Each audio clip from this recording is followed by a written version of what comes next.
spent a beautiful week in Nova Scotia. And the highlight of the week in Nova Scotia was the 3 days we spent on Cape Breton Island. And the highlight of that was the one day that we took and we drove the Cabot Trail. Now the Cabot Trail is iconic in Canada as a motorcycle route. It's a great ride. Due to the late part of the motorcycle season here in Canada, I actually did it by automobile. That doesn't mean that it is stroked off my bucket list by any means. In fact, if anything, from a priority point of view, it's been raised up my bucket list. It's an absolutely incredible drive. The advantage, of course, of doing it in October is we were seeing a lot of the fall colors. So not only did you have passes and mountain view and ocean view, but you also had fall colors thrown in there. So I would highly recommend it. For those of you that have done it in the past on two wheels, I'm envious. For those of you that haven't, watch the video, have a look at some of the scenery, enjoy the fall colors, and by all means, take a run at it. It will be a great ride.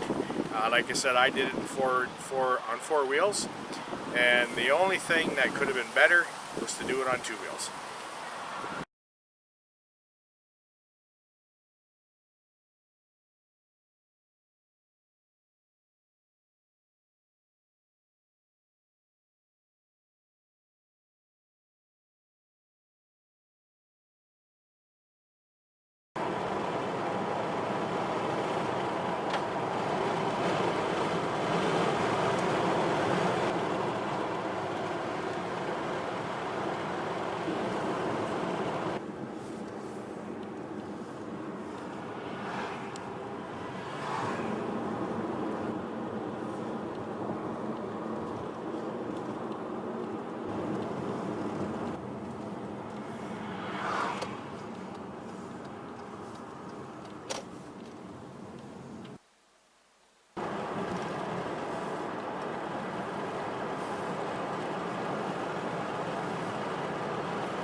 It's gonna show.